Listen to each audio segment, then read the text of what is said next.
Sir CREDAI exhibition అనేది మనం వినడం జరిగింది. అక్కడ చాలా మంది రావడం కూడా జరిగింది. ఇది క్రెడై ఎగ్జిబిషన్ వల్ల లాభం ఏంటి సార్ అక్కడ? క్రెడై అనేది రియల్ ఎస్టేట్ లో చాలా బాడీలు ఉంటాయండి. HRE Hyderabad realtor association, Telangana realtor association, builders association, అంటే ఇది confederation of real estate developers association of India CREDAI అండి.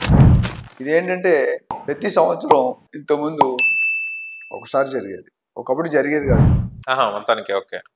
తర్వాత ఒకసారి, ఈ సంవత్సరం 3 సార్లు 4 సార్లు జరుగుతుంది. ఒక్కొక్కసారి 3 ప్లేస్, ఒకసారి అంత ఒకటే ప్లేస్ జరిగింది. ఇప్పుడు మొన్న జరిగింది కొంపల్లిలో జరిగింది, నాగోల్లో జరిగింది, మన హెచ్ఎస్ఎస్సిలో జరిగింది. దీని తాలూకు ముఖ్య ఉద్దేశం ఏంటంటే బయ్యర్స్కి, ఇన్వెస్టర్స్కి, పెట్టుబడిదారులకి ఒకే జాగాలో అన్ని ప్రాపర్టీస్ దొరికేటట్టు షో. అంటే మీరు మనం చిన్నప్పుడు చూసుకుంటే కిరాణా షాప్ వేరు, బట్టల షాప్ వేరు, ప్లాస్టిక్ షాప్ వేరు, అట్లా ఉండే కదా. ఇప్పుడేమైంది, ఒకటే స్టోర్లో అన్ని దొరుకుతున్నాయి. So many store, all under one roof. అదే విధంగా ఇప్పుడు బిల్డర్ ఫామ్ ప్లాట్స్ వేరు, విల్లాస్ వేరు, ఇన్వెంట్ హౌస్ వేరు, ఫ్లాట్లు వేరు, ల్యాండ్లు వేరు. సో ఇవి కొనాలంటే ఎన్ని జాగాలు తిరగాలి? ఒక్కొక్కటి 100 కిలోమీటర్ 80 కిలోమీటర్ దూరం అంటే అయిపోతాడు. కొన్ని నెలలు చెప్పులు ఎరిపోతాడు. దానికి అనుకూలంగా ఆల్ ఎట్ వన్ ప్లేస్ పెట్టి నీకు ఏది కావాలంటే ఆ సెగ్మెంట్ చూసుకో. దాదాపు 60-70 బిల్డర్స్ పాల్గొన్నారు ప్రతి దీంట్లో కూడా. వేల మంది వస్తున్నారు. ఫ్రైడే సాటర్డే 3 రోజుల్లో కొన్ని వేల మంది వచ్చారు. నేను కూడా ప్రెస్ కాన్ఫరెన్స్లో మాట్లాడు, శేఖర్ రెడ్డి గారు అని ఐజీపీసీ నేషనల్ వైస్ ప్రెసిడెంట్, ఆయన నేను ప్రెస్ కాన్ఫరెన్స్లో కూడా మాట్లాడు. దీని తాలూకు ముఖ్య ఉద్దేశం ఏంటంటే మనం ఫ్యూచర్లో నెక్స్ట్ 5-10 years ఎటువంటి ప్రొడక్ట్స్ రాబోతున్నాయి, ఎటువంటి ప్రాజెక్ట్స్ అవుతున్నాయి, ఎటువంటి విల్లాస్ రాబోతున్నాయి, ఎటువంటి ఎమ్యూనిటీస్తో వస్తున్నాయి, వాట్ ఈస్ ద లేటెస్ట్. ఇప్పుడు ఒక 30-40 years బ్యాక్ 2 కార్లే మొత్తం దేశాన్ని వెళ్ళే, అంబాసిడర్, ఫియట్, ఈ 2 కార్లు, మిగతా ఏ కార్ ఇప్పుడేనా ఉన్నాయి? రోజుకో డిజైన్ వస్తుంది, ఒక్కొక్క కంపెనీకి రోజుకో డిజైన్, అంటే 100,000 డిజైన్. ఇట్లా ఇప్పుడు ఏంటంటే ఒకప్పుడు బిల్డర్స్ వాళ్ళకి ఇష్టం నుంచి వాళ్ళు కట్టేవారు, మనకి ఇష్టం ఉంటే కొనాలి, కష్టం అయితే మానేయాలి. కానీ ఇప్పుడు రివర్స్ అయిపోయింది. సర్వే చేసి బయర్స్కి ఏం కావాలో కనుక్కొని బయర్స్కి అనుకూలంగా డిజైన్ చేస్తున్నారు. అంటే మార్కెట్ షిఫ్టెడ్, చాయిస్ ఉంది కాబట్టి. ఈ క్రెడైలో ఏమైందంటే ఇవన్నీ షోకేసింగ్ బాగా చేశారు. మంచి మంచి ప్రాపర్టీస్ తీసుకొని, పెద్ద ప్లేస్ తీసుకొని బాగా డిస్ప్లే చేశారు. అంటే ఏదైనా హిందీలో ఒక ప్రాబ్లం ఉంది, జో దిక్తా హై ఓ బిక్తా హై అని ఉంది. ఆ దిక్కింగ్ అనేది, షోయింగ్ అనేది బాగా చేశారు అండ్ హై లెవెల్లో చేశారు. అక్కడ రేవంత్ రెడ్డి గారు శ్రీధర్ బాబు వస్తా అన్నారు, అన్ఫార్చునేట్లీ రాలేదు. కాకుండా మెసేజ్ పంపించారు రేవంత్ రెడ్డి గారు, 450 సంవత్సరాల ముందు హైదరాబాద్ ఎలా ఉందో ఇప్పుడు వరకు, ఇప్పుడు నెక్స్ట్ 25-50 సంవత్సరాలు హైదరాబాద్ ఎలా ఉండబోతుందో దానికి ఒక మెసేజ్ పంపించారు. 450 సంవత్సరాల ముందు ఏమీ లేదు, ఏం లేదు, ఇప్పుడు అన్నీ ఉన్నాయి, ఆల్మోస్ట్ ఏది లేదంటూ లేదు.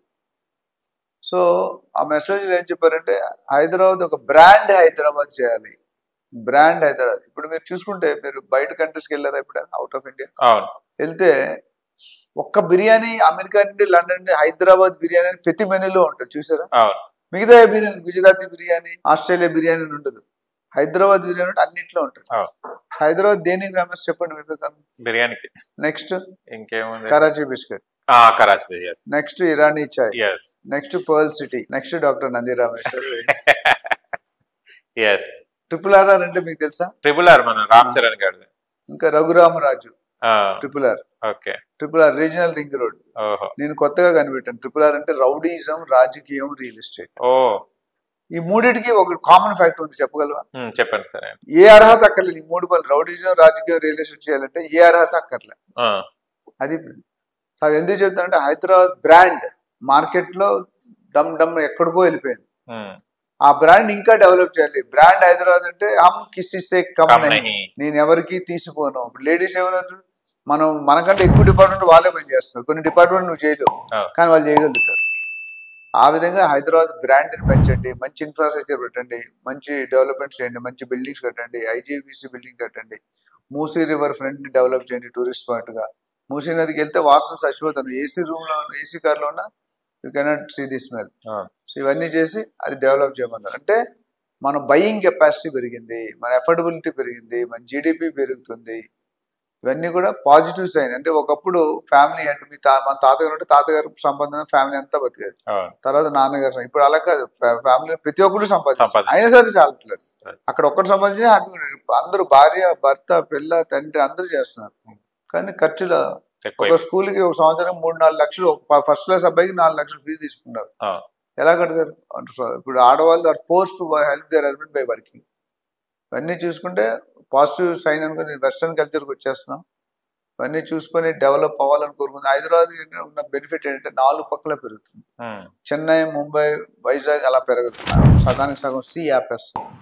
హైదరాబాద్లో కండిషన్ బాగుంటుంది, క్లైమేట్ బాగుంటుంది, కాస్ట్ ఆఫ్ లివింగ్ తక్కువ, ఏ లాంగ్వేజ్ అయినా బతకగలడు, ఇన్ఫ్రాస్ట్రక్చర్ బాగుంటుంది, ఏ శాలరీ వాడైనా బతకగలడు, అన్ని బెనిఫిట్స్ ఉన్నాయి. ప్రతి సంవత్సరం కొన్ని లక్షల మంది కొత్తగా వచ్చి హైదరాబాద్ సెటిల్ అయిపోతుంది. ఈ RRR కట్టాక మేము కొంత పాపులేషన్ ఆగొచ్చు. ఇది చాలా పాజిటివ్ సైన్ ఇది చేయడం వల్ల.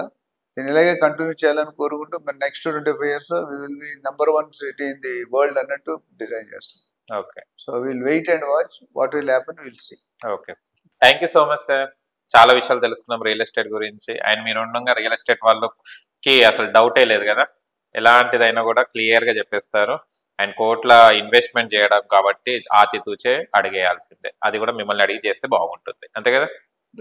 Thank you. చూశారు కదా ఫ్రెండ్స్, మీకు గనక మా వీడియోస్ లైక్ చేయండి, షేర్ చేయండి, కామెంట్ చేయండి, సబ్స్క్రైబ్ ఛానల్ అక్కడ గంట సింబల్ టంగున కొట్టండి. నేను మీ యాంకర్ పప్పు. Bye bye.